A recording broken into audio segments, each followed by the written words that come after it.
Learning Objective 4. Describe the 4 types of responsibility centers and prepare performance reports. It's kind of a tongue twister. So, when we're looking at responsibility accounting, we're creating a system so that we can see how our managers are doing. There's 4 types of responsibility centers. The first one is a cost center. And managers in a cost center are just responsible for managing costs, basically keeping them down. Revenue centers, managers in a revenue center are just responsible for revenues, creating revenues, keeping them high. Profit centers, managers would be responsible for both revenues and costs. Investment centers, the manager is in charge of or responsible for revenues, costs, and investments. And when we say investments, we're basically talking about managing the assets efficiently that the company has. So let's practice. The bakery department of a Publix supermarket reports income for the current year. Pace Foods is a subsidiary of Campbell Soup Company. So what do you think that is going to be? What kind of a center? Be thinking. The Personnel Department of State Farm Insurance Companies prepares its budget and subsequent performance reports on the basis of its expected expenses for the year. So that's a clue. Expected expenses. The shopping section, Burpee.com, reports both revenues and expenses. So those are some clues. So let's look at each one of these. So the bakery department of the Publix supermarket is a profit center because they're responsible for the revenues and costs of baked goods.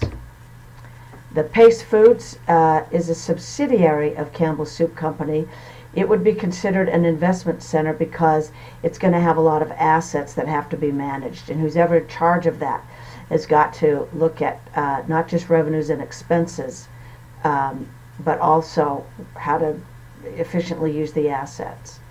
And Campbell Soup Company is also considered an investment center. The Personnel Department of the State Farm Insurance is a cost center because the Personnel Department doesn't produce any revenue. They're just trying to keep their costs down. Hiring, firing, human resource kinds of things. Those are all costs. They're not generating any revenue. It's like an accounting department. Accountants, we just do accounting and we try to keep our costs low. We're not collecting, we're not producing any revenue. The shopping section of Burpee reports both revenues and expenses, so that's a clue that it's a profit center. Alright, so we have some more here. So as we read these, pause before I get to the answers and see what you think. Burpees.com's investor relations website provides operating and financial information to investors and other parties. So it's their website. Okay, think about that. The investor relations website. F. The managers of a BP service station is evaluated based on the station's revenues and expenses. So I encourage you to pause this and just write down what you think these answers are. And then start it back up again. G. A charter airline records revenues and expenses for each airplane each month.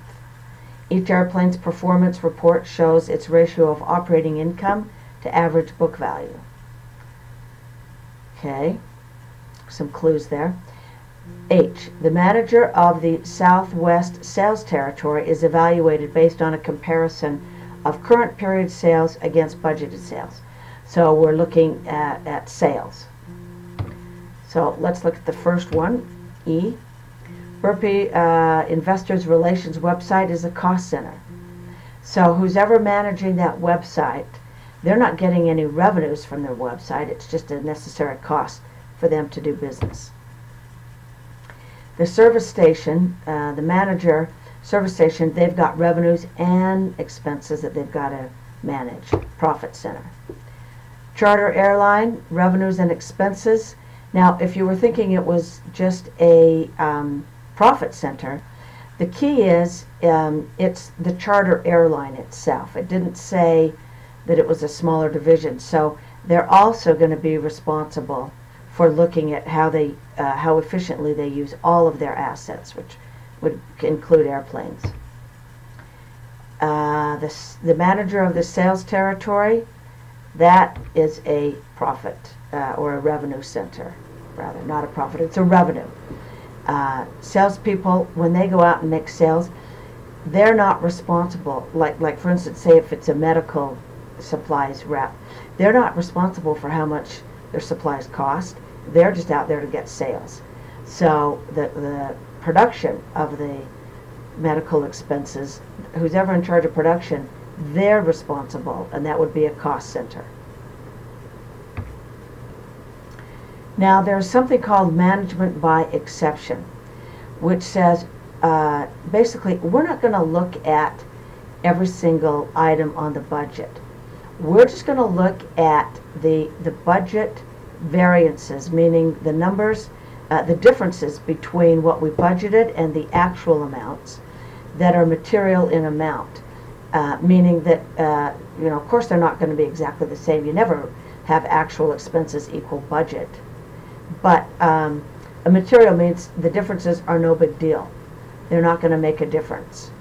And every company will have their own threshold of what constitutes materiality. For some it might be, if it's more than 5% different, then we're going to take a look at it. And what that does is it just focuses management attention where it's needed, which is on the differences. And it's not so much to blame and point fingers, it's more to say, all right, let's analyze and look at how come it's different and go in and solve the cause of whatever's increasing it. Or maybe look at why it's better than you thought it would be, and somebody gets a bonus, or there's a new way to do things. Or you realize you under budgeted in the first place or over budgeted in the first place. So there's an example on your book, page 500, that we're going to look at. It's 3 different reports, and we start with the CEO, Chief Executive Officer's quarterly responsibility report. And if you look at this, you can see that what we're going to focus on, well, overall, they have a favorable variance of 16. This is in millions. So they had $16 million of net income higher than what they thought. So what we would probably look at for sure is this 14. It was 14 over budget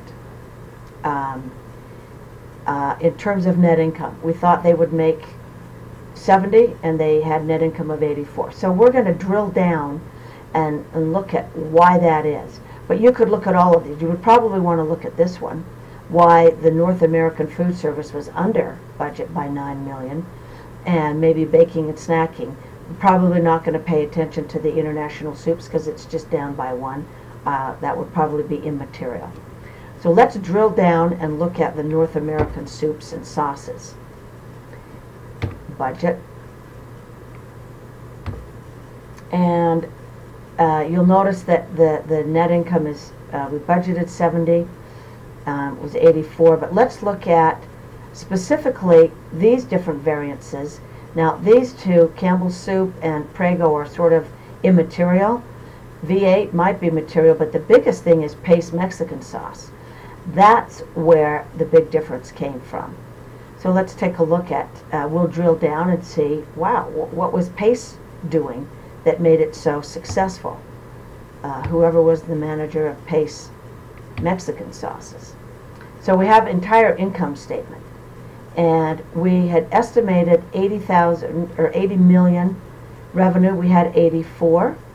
Our cost of goods sold, we'd estimated 36, and we only had 30. So we had far lower cost of goods sold and higher sales revenue. So that means our gross profit right there was 10% or 10 million more than we had anticipated. Our marketing expenses were also lower than we had thought. Research and development was a little higher than we had thought it would be, but other expenses were lower, so those canceled each other out. So the big difference came from the gross profit. So, you know, we would look at this and find out, wow, what did these managers do to get their sales up, their costs down, and they didn't do a whole lot, they did less in marketing. It's not like they rolled out a big marketing campaign and spent a bunch of money. So that's basically how the management by exception report works.